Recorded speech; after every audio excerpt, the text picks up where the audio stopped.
제가 오늘은 또 상담의 작업 단계에 대해서 강의를 해드리겠습니다. 우리가 지금까지 들어왔던 상담의 작업 단계 과정은 크게 5가지 과정으로 나눕니다. 앞서서 얘기해드렸지만 첫 번째는 내담자의 자기 노출 과정입니다.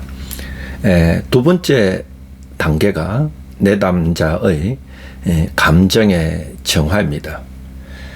세 번째 단계가 내담자가 이제 자기 노출과 감정의 정화를 하고 나면 자신의 이 호소 문제가 일어나게 된 것이 타자에게 있는 것이 아니라 자기 자신에게 있다는 것을 깨닫게 됩니다. 이것이 문제를 유발시키고 문제를 지속시키는 내담자의 비효과적인 행동 패턴을 다룹니다. 이 비효과적인 행동 패턴을 다른 언어로는 부적응적 행동이다 이렇게 표현하기도 합니다. 비효과적인 행동 패턴을 다룰 때는 피드백이나 맞닥뜨림 또는 직면의 기술로 할 수 있다 이렇게 했습니다. 세 번째 이 비효과적인 행동 패턴을 취급하고 나면 네 번째 단계가 바람직한 대안 행동을 다뤄야 한다 이렇게 했습니다. 바람직한 대안 행동은 이 비효과적인 행동과 다른 새로운 행동을 찾는 것을 말한다 이렇게 했습니다. 자, 그러면 오늘 우리가 할 것은 이 상담 시간에 내담자와 함께 새로운 행동을 발견했으면 상담 시간에 이 새로운 행동, 대안 행동을 학습하는 시간을 가져야 된다 이렇게 했습니다. 새로운 행동을 학습할 때는 형태주의 심리학에 있는 비너작 기법이나 역할놀이, 즉 롤플레이를 통해서 그 행동을 익숙하게 하는 겁니다. 그 행동을 상담 시간에 몸으로 체득, 몸체자 얻을 덕이라 몸으로 그 기술을 습득하고 난 후에는 이제 내담자에게 그의 삶 속에서 실행할 수 있도록 과제를 부여하고 과제를 수행하도록 이렇게 할 수 있습니다. 그래서 이렇게 볼 수 있죠. 이제 작업 단계에서 마지막 과정이 과제입니다. 숙제를 내는 겁니다. 아마 이 강의를 듣고 있는 여러분들은 유치원, 또 초등학교, 중학교, 고등학교, 대학교, 심지어 이 대학원까지 다니면서 아마 여러분들이 공부를 할 때 숙제를 많이 하였을 겁니다. 저도 우리 학생들에게 이 학부에서나 대학원에서 수업을 할 때는 이 과제를 냅니다. 왜냐하면 과제를 내므로 말미암아 그 배우거나 앞으로 배울 것에 대해서 미리 익숙하게 하는 그런 효과가 있습니다. 우리가 상담도 그렇습니다. 상담에서도 우리가 꼭 알아야 되는 것은 내담자에게 새로운 행동을 습득하고 난 후에는 그 행동을 몸에 체득, 몸체자 얻을 덕이라 익숙하게 하기 위해서 숙제를 내는 겁니다. 왜 그럴까? 자, 상담의 궁극적인 목표가 있습니다. 상담의 목적은 자기 자신을 사랑하는 겁니다. 자기 자신을 사랑한다? 자기 자신을 사랑한다는 것은 현실에서 자기 자신으로 살아가도록 도와주는 겁니다. 이것이 궁극적인 목적이죠.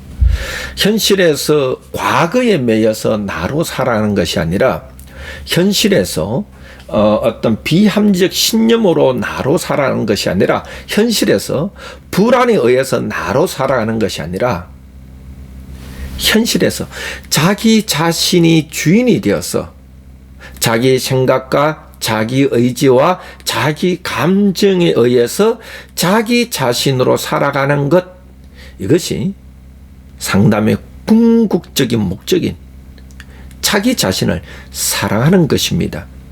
자, 그러면 자기 자신을 사랑한다는 것을 어떻게 알 수 있어요? 그것이 바로 상담의 목표라는 것입니다. 우리가 일반적으로 말할 때 상담의 목표는 두 가지로 분류할 수 있다 했습니다. 하나는 과정의 목표이고 하나는 결과의 목표입니다. 상담의 과정의 목표는 상담의 분위기를 조성하는 겁니다. 상담의 분위기를 조성한다는 것은 오직 상담자의 역량과 상담자의 능력에 달려있다 이렇게 말했습니다. 두 번째, 상담의 결과의 목표는 상담이 다 마쳤을 때 측정할 수 있는 것이야 했습니다. 상담의 결과의 목표도 크게 두 가지로 나눈다 했습니다. 하나는 장기 목표와 하나는 단기 목표입니다. 보편적으로 이 장기 목표는 추상적인 언어로 표현됩니다. 즉 예를 들면 이런 겁니다. 나는 자존감을 높이고 싶습니다. 또는 나는 대인관계가 잘 됐으면 좋겠습니다.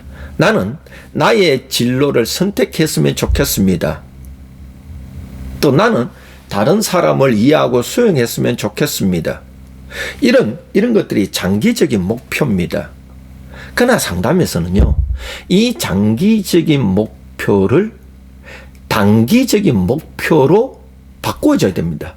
단기적인 목표라는 것은 이번 상담을 통하여서 그것이 10회이든 20회이든 1년이든 이 상담을 통하여서 성취할 수 있는, 획득할 수 있는 이 목표를 정해야 된다는 것이죠. 그래서 장기 목표에서 단기 목표로 가게는 방법이 개방형 질문을 통하여서 이 단기 목표로 갈 수 있게 할 수 있다 이렇게 했습니다. 그러면 상담의 궁극적인 목표가 변화입니다. 그것이 인식의 감정의 변화든 인지의 변화든 정서의 변화든 관계의 변화든 변화를 통하여서 인식의 변화를 추구합니다. 인식의 변화를 통해서 궁극적으로는 행동의 변화를 추구합니다. 그러면 그가 행동의 변화가 되었다? 그러면 상담실에서만 행동의 변화를 추구하는 것이 아닙니다. 결국 상담은 이 내담자가 상담실에서 상담자의 조력을 통하여 도움을 통하여 그가 인식의 변화고 또한 비효과적인 행동 패턴을 효과적인 행동으로 바꾸고 학습하는 것으로 끝나는 것이 아닙니다. 상담은 상담실에서만 이루어지는 감정의 정화나 인식의 변화나 또한 인지의 변화나 생각의 변화나 관계의 변화나 여기가 좋사오니 이것이 상담의 궁극적인 목표가 아닙니다. 결국 상담의 궁극적인 목표는 상담실에서의 변화를 통하여 이 변화가 이 내담자가 자신의 현실의 삶에 돌아가서 이것을 실행할 수 있고 이것을 적용할 수 있고 이것이 바로 상담의 궁극적인 목표입니다. 즉 상담의 궁극적인 목표는 내담자가 그의 현실의 삶 속에서 자기 자신으로 살아가면서 그 안에서 자기와의 관계나 타인과의 관계에서 뭔가 마음의 평안함을 누리는 것. 이게 상담의 궁극적인 목표입니다. 그래서 이 상담의 궁극적인 목표는 이 내담자가 자신의 현실의 삶 속에 돌아가서 그가 상담실에서 새롭게 발견한 대안 행동을 실행해 볼 수 있도록 하는 것. 이것이 상담의 궁극적인 목표입니다. 그래서 이 내담자에게 과제를 부여하는 겁니다. 숙제를 내는 겁니다. 자, 그러면 이 작업 단계에서 네 번째 단계인 과제 부여 및 과제 수행은 이 세 가지 단계로 이루어진다는 것을 알면 도움이 될 것 같습니다. 첫 번째입니다. 과제를 부여하는 겁니다. 상담자가 내담자에게 과제를 부여하는 겁니다. 두 번째입니다. 과제를 실행하는 겁니다. 누가? 내담자가 현실의 세계에 돌아가서 과제를 실행하는 겁니다. 세 번째 단계입니다. 과제 보고입니다.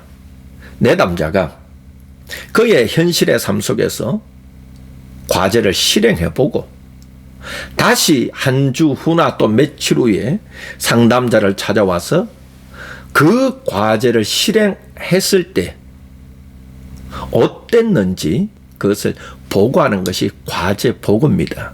그래서 과제 부여, 과제 실행, 과제 보고, 부여, 실행, 보고 이렇게 볼 수 있습니다. 먼저 첫 번째입니다. 과제 부여입니다. 자, 다시 말씀드립니다만은 상담의 궁극적인 목표는 상담실에서만 인식의 변화, 행동의 변화로 끝나는 것이 아니라 상담실에서 깨달은 인식의 변화와 행동의 변화를 그 내담자의 현실의 삶 속에서 그대로 이루어질 수 있도록 하는 것이 상담의 궁극적인 목표입니다. 그러나 이 상담실에서 학습한 그 대안행동은, 새로운 행동은 아직도 내담자에게 익숙하지 않습니다. 또한 그가 상담의 대안행동의 학습 과정을 통하여 상담실에서 했다고 할지라도 그때는 이미 상담자가 수용적인 태도입니다. 허용적인 분위기입니다. 그래서 이 상담실에서 쉽게 그가 할 수 있었습니다. 그러나 내담자가 살아가는 현실의 세계는 그렇지 않을 수가 있습니다. 허용적이도 않을 수 있고 수용적이도 않을 수도 있고 내담자가 마음의 준비를 하고 실행을 하려고 하더라도 그 환경이나 그 주위를 싸고 있는 어떤 물리적인 환경이나 심리적인 환경이나 사람과의 관계가 그렇게 녹록지 않을 수도 있습니다. 그래서 이 상담자는 내담자가 찾은 새로운 대안 행동을 그가 현실의 세계 속에서 실험해 볼 수 있도록 합니다. 실험해 볼 수 있도록 숙제를 내는 겁니다. 자, 우리 여기 귀여운 아이들이 둘이 있습니다. 학교에서 공부를 했습니다. 수학을 배웠습니다. 덧셈과 뺄셈과 곱셈을 배웠습니다. 그는 그에게 익숙하게 만드는 방법은 담임 선생님이 이 아이들에게 수학 문제를 내어서 집에 가서 숙제를 해오게 합니다. 외워오게 합니다. 그러면 그 아이는 집에 가서 시간에 그가 열심히 공부합니다. 숙제를 합니다. 숙제를 하면서 뭐가 되느냐? 아하! 이렇게 그 덧셈이나 뺄셈이나 곱셈이 그에게 익숙해지는 그 과정을 합니다. 그래서 이 과제를 부여합니다. 자, 과제를 부여할 때는 두 가지 큰 목표가 있습니다. 이유가 있습니다. 첫 번째입니다. 실험의 과정입니다. 두 번째입니다. 실천 가능한 것을 내야 됩니다. 실천 가능성을 높여주는 겁니다. 자, 실험의 과정이라 다시 말씀드립니다만은 내담자가 상담실에서 학습한 이 새로운 대안 행동을 실제 생활에서 실험해 보는 겁니다. 내가 실습하고 실험해 봄으로써 아하! 몸에 점점 익숙해지게 하면서 체득해지면서 아하! 이것이 가능하구나. 이것을 느끼게 되는 것이죠. 두 번째입니다. 이 숙제를 부여한다는 것은 그가 이 상담 시간에 학습한, 찾고 학습한 새로운 대안 행동을 삶의 실천에 있어서 실천 가능성을 높여주는 기능을 하는 겁니다. 그래서 우리 상담자들은 명심해야 될 것이 하나 있습니다. 상담은 상담실에서 변화 추구를 통해 상담실에서 배운 새로운 대안 행동을 현실의 속에서 적용하여서 익숙해지게 만드는 것. 것이다. 이것을 기억해 주면 좋겠습니다. 그래서 과제 부여한다는 것은 실험 과정이 되고 또한 행동의 실천 가능성을 높인다. 그래서 이 상담에서 숙제는 중요하다. 이렇게 이해하시면 좋겠습니다. 그 다음에 과제 실행입니다. 내담자는 이 상담자에게서 부여받은 새로운 대안 행동을 그 실제 삶 속에서 실행을 할 수 있도록 해야 됩니다. 그래서 이 내담자는 실제 그의 실제 생활 속에서 이거 실행해 보는 겁니다. 자, 제가 조금 전에 생각났는데 과제를 부여하고 또 과제를 실행할 수 있도록 도와줄 수 있는 실행 가능성까지 높일 수 있는 좋은 상담 기법이 갑자기 생각났습니다. 그것은 뭐냐면 해결 중심 상담에 이 척도 질문을 활용해 보시기 바랍니다. 해결 중심 상담에 척도 질문을 활용해서 내담자가 현실 세계 속에서 과제를 실행할 수 있도록 높일 수 있는 것이 제가 보기에 그 해결 중심 상담의 척도 질문입니다. 척도 질문은 숫자의 마력을 활용하고 있죠. 그래서 1에서 10까지 있다. 1에서 10까지 있는데 당신이 이 숙제를 실행할 가능성은 몇 점입니까? 이렇게 물어보는 거죠. 이렇게 물어보면 내담자는 이거 6점입니다. 이렇게 말을 합니다. 예를 들면 그러면 상담자는 무엇을 하느냐? 다시 되물어보는 겁니다. 6점의 의미는 무엇입니까? 6점의 뜻은 어떤 의미입니까? 물어봅니다. 그러면 내담자가 랄랄랄랄랄랄랄라 이렇게 말하겠죠. 랄랄랄랄랄라 이렇게 말합니다. 그럼 의미에 대해서 내담자가 말하고 나면 상담자는 또 하나 질문을 해야 됩니다. 그것은 뭐냐면 진행형으로 질문하는 겁니다. 아이고 선생님, 무엇을 하면 또는 어떻게 하면, 개방형 질문이죠. 무엇을 하면 어떻게 하면 6점에서 7점을 올릴 수 있겠습니까? 선생님 1점 올리는 거 쉽지 않습니까? 선생님이 무엇을 하면 내가 이 숙제를 실행할 수 있다. 어떻게 하면 이 1점을 내 실행 가능성을 높일 수 있겠습니까? 라고 말하면 이 내담자의 실행 가능성을 높이는 데 있어서 이 해결 중심 상담의 척도 질문을 여러분들 한번 활용해 보시면 도움이 될 것입니다. 그래서 내담자는 그의 현실 세계 속에 들어가서 삶의 자리에 돌아가서 이 상담 시간에 학습한 새로운 대안 행동을 그가 실행해 보는 겁니다. 사람은요, 숙제를 내야, 과제를 내야 부담감을 갖고 실행해 볼 수 있는 거죠. 그런데 여러분이 하셔야 되는 것이 있습니다. 내담자가 그의 현실 세계 속에 들어가서 상담 시간에 학습한 대안 행동을 실행한다는 것은 결코 쉽지 않다. 이걸 상담자는 이해하고 있어야 됩니다. 왜냐하면요, 먼저 첫 번째, 그 새로운 대안 행동은 그에게 익숙하지 않은 행동입니다. 두 번째, 그가 실행을 하려면 환경이나 그를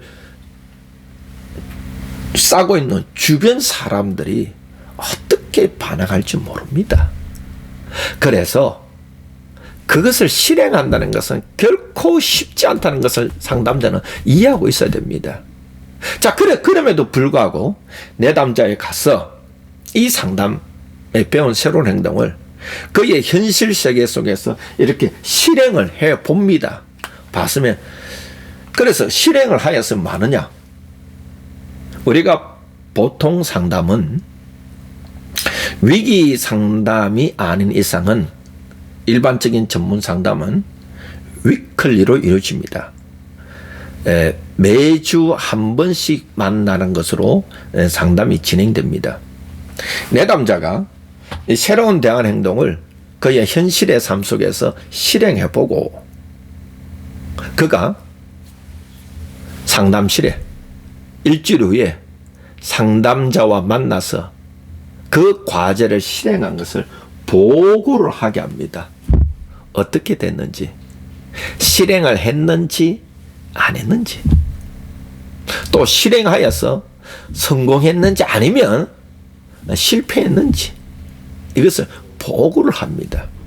보고를 하게 해서 점진적으로 그에게 이것이 익숙해지도록 도와주는 것이죠. 이렇게 상담자에게 찾아와서 그가 보고를 합니다. 보고를 하다 보면 이런 경우가 있습니다. 내가 이 과제를 성취한 경우가 있습니다. 과제를 했는데 이게 잘 된 경우가 있습니다. 그때는 뭐하느냐? 인정을 하고 격려를 해주는 겁니다. 과제를 성취했을 때 인정을 하고 격려를 해줍니다. 근데 자, 여기서 또 하나 중요한 것이 있습니다. 인정을 하고 격려를 해주는 방법이 무엇일까요? 라고 했을 때 간접적 칭찬의 방법을 사용하는 겁니다. 행동주의에서는 이것을 강화를 하라 정적 강화 기법을 사용하는 것이 있습니다. 정적 강화라는 것은 그가 이 행동을 잘 실행했을 때 좋은 결과가 나왔을 때 그 행동을 좀 더 나아갈 수 있도록 정적 강화라 토큰제를 사용한다든지 정적 강화를 할 수 있습니다. 또한 두 번째 있습니다. 제가 볼 때 이 인정하고 격려를 할 때에 해결 중심 상담에 보면 간접적 칭찬이란 기법이 있습니다. 간접적 칭찬. 제가 볼 때 과제를 성취했을 경우 행동주의 기법으로 정적 강화를 할 수 있고 이것은 특히 아동들에게 매우 도움이 될 것입니다. 두 번째는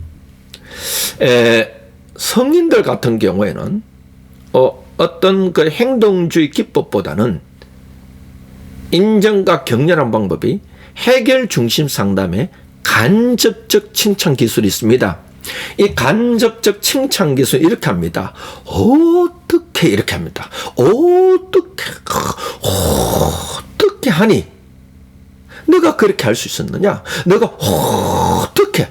이 어떻게라는 이렇게 단어를 사용하면 이 내담자는 어떻게라는 상담자가 어떻게 하니 네가 그렇게 할 수 있었냐 이렇게 질문해주면 내담자는 자동적 사고가 돌아갑니다. 상담자가 나의 행동을 인정해 주는구나. 나의 행동을 잘했다고 칭찬하는구나. 그렇게 하면서 그 행동을 하게 된 동기와 과정을 설명을 합니다.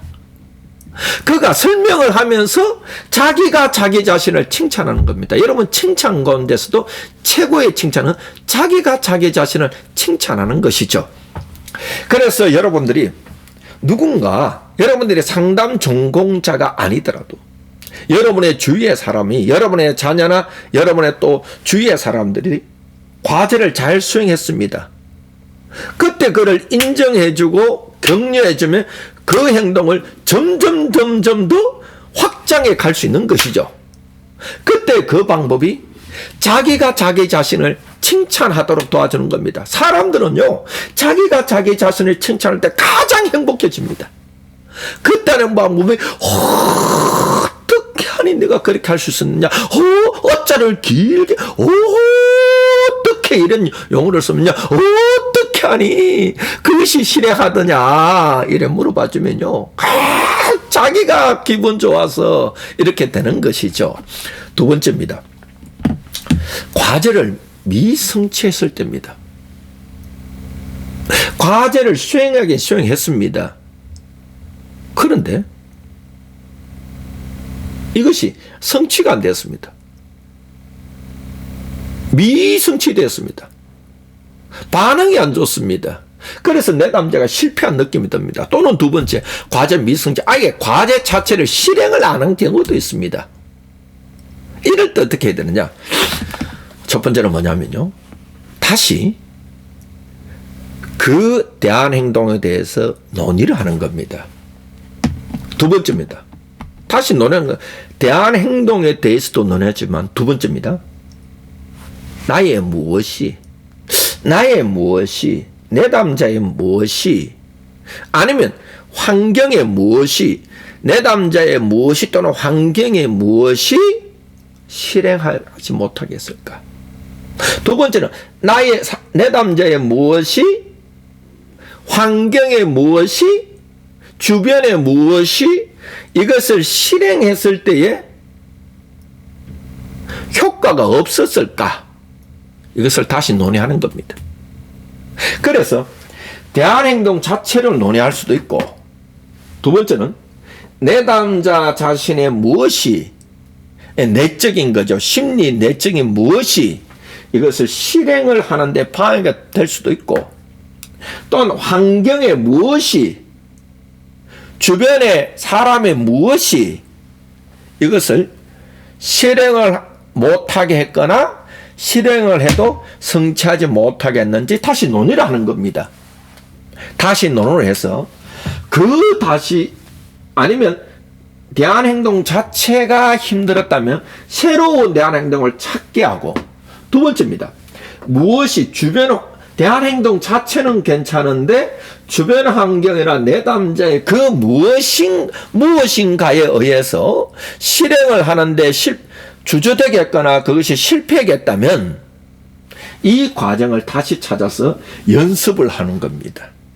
연습을 해가지고 새로운 것을 찾든지 아니면 내담자의 심령을 강화하든지 이렇게 해서 연습 과정을 거칩니다. 그리고 다시 이 내담자에게 뭐 하는가 하면 실습을 하도록, 다시 실행하도록 도와주는 겁니다. 자, 이런 새로운 행동을, 대안행동을 찾고 또 과제를 부여했을 때에 그러면 어느 정도까지 해야 됩니까? 이 실습 과정을 어느 정도까지 해야 됩니까? 라고 했을 때에 내담자가 익숙해질 때까지입니다. 내담자가 상담 시간에 학습한 새로운 대안행동이 그가 익숙해질 때까지, 편안해질 때까지 실행하는 겁니다. 그러면 몇 회를 해야 됩니까? 라고 했을 때 저희 대답은 케이스 바이 케이스다.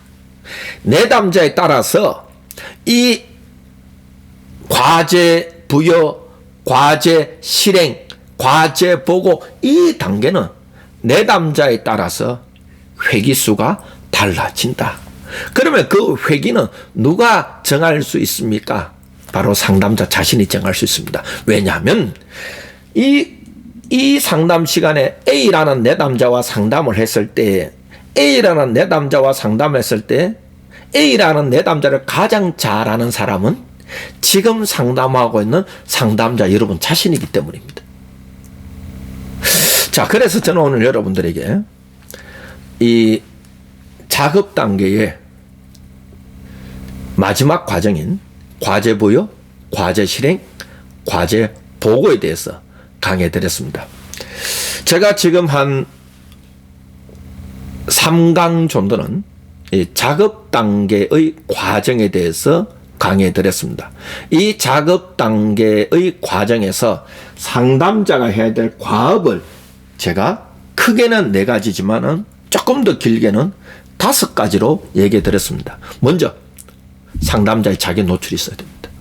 상담자가 아니라 내담자의 자기 노출입니다. 이 내담자의 자기 노출은 내담자 자신의 사적인 이야기를 드러내는 것, 또 내담자 자신의 주호선 문제에 대한 의미 있는 이야기를 하기 시작하는 것, 이것이 내담자의 자기 노출입니다. 두 번째입니다.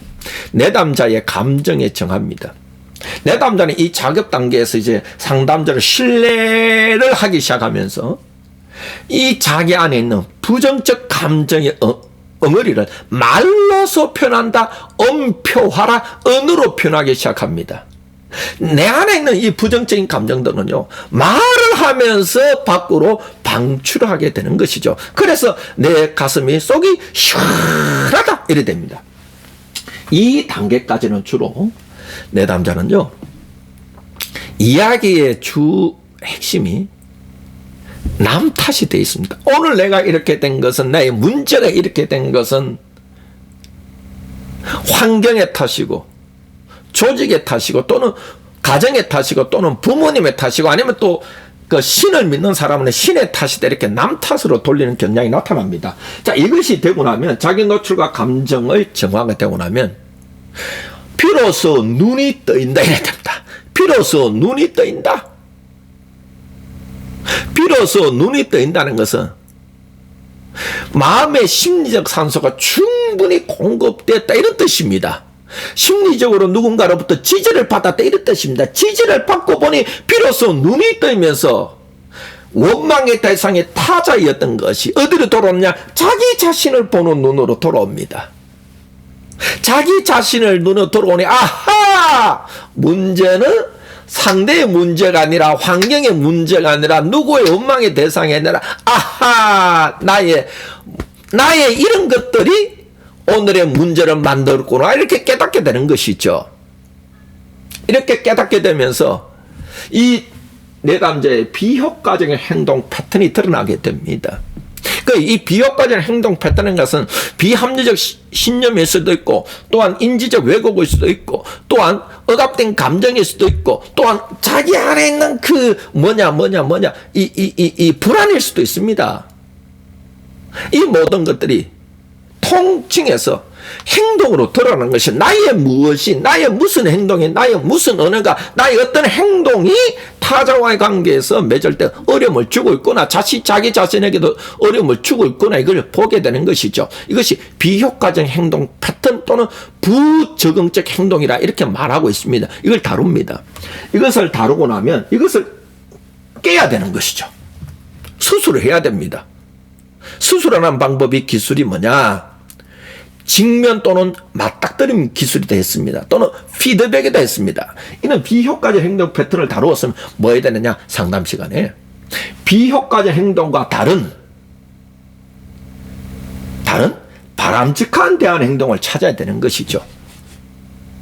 또는 새로운 대안 행동을 찾는 것이죠. 새로운 행동 대안을 어떻게 찾을까? 라고 했을 때에 기술이 개방형 질문을 사용하라. 또는 브레인스토밍을 할 수 있다. 또는 그 대신에 라는 단어를 하면서 이 바람직한 대안 행동을 찾도록 바람직한 대안 행동을 상담자가 찾아주는 것이 아닙니다. 내담자가 자신의 삶 속에서 이 자기 자신이 바람직한 대안 행동을 찾도록 상담자가 도와주는 것이죠. 이렇게 바람직한 대안 행동을 찾았으면 상담실에서 끝나는 것이 아닙니다. 상담의 궁극적인 목표는 현실에서 자기 자신으로 살아가도록 도와주는 것이죠. 그래서 내담자가 상담실에서 새로운 대안 행동을 찾았을 때 학습하고 난 후에 이 학습된 행동을 일상생활 속에 들어가서 실행하도록 도와줘야 됩니다. 이것이 과제를 내는 겁니다. 숙제를 내는 겁니다. 그래서 과제를 부여하고 상담자가 내담자에게 과제를 부여하고 과제를 부여받은 내담자는 현실 세계 속에 들어가서 그 숙제를 실행해보고 실행한 이 내담자는 다시 일주일 후에 상담실에 와서 상담자에게 그 과제에 대해서 보고를 하는 것이죠.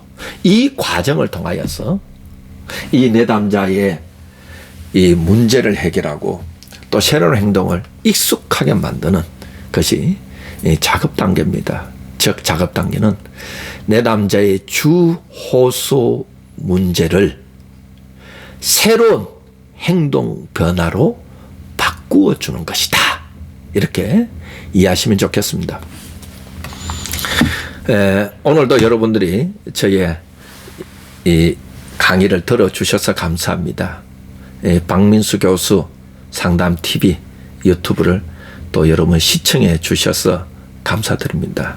여러분들이 이 강의를 들으면서 한 번씩은 또 좋아요도 눌러주시면 제게 또 힘이 될 것 같습니다. 그리고 또 이 강의를 듣는 분 중에 또 아직 구독하지 않은 분들은 또 한 번씩 또 구독도 눌러주시면 장차 제가 이 박민수 교수 상담 TV를 장기적으로 계속 새로운 강의를 또 준비하고 있습니다. 여러분들에게 또 도움이 되었으면 좋겠습니다. 여러분 고맙습니다. 또 오늘도 행복하시고 즐거운 오늘 되기를 바랍니다. 고맙습니다.